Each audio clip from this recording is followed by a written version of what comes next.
called Boney or Napoleon Crossing the Alps. It's a march in A minor that goes very well after the Battle of Wagram, and several people have recorded it in that as a sequence, including Andrew McNamara and Charlie Pickett with Jerry Harrington. Not much to say about it really. The interesting thing about the tune, I find, is that you have these two endings of both parts.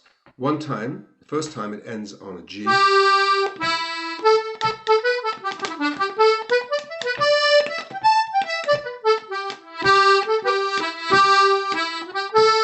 Leaving a very unresolved feeling.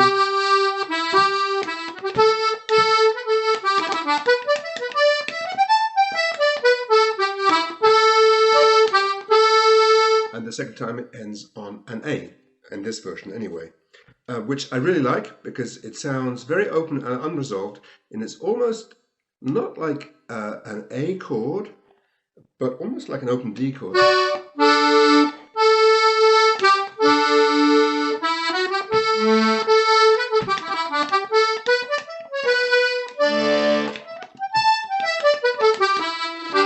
That's G, obviously, or E minor G.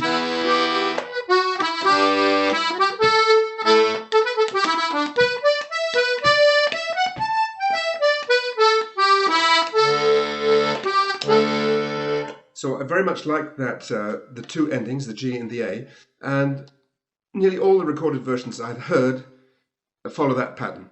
The one that doesn't is a recording by Martin Hayes where he ends both times on the G. So you might come across people playing it that way if they've learned it from Martin Hayes. I have the greatest respect for Martin Hayes, but I think something is lost if you end both times on the G. What else is to say about the tune? Not much. Although there are no F sharps in the body of the tune, you can use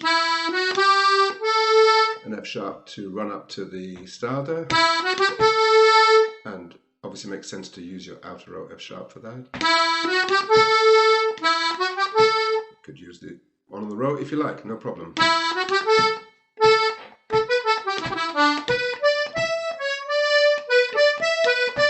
Again.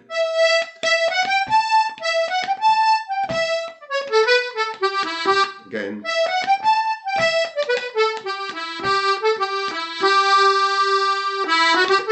So the E, F sharp, G to A is very much a recurring motif.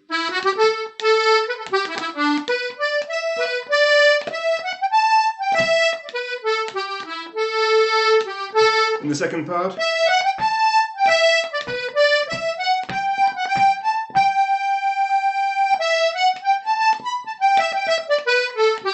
you can decorate these notes or not.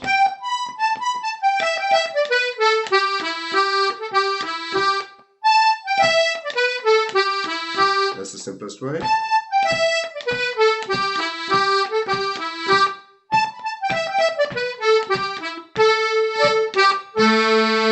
So there we are. Sorry if the keyboard was obscured there. There we have it. Another tune for you to get on with. Boney Crossing the Alps.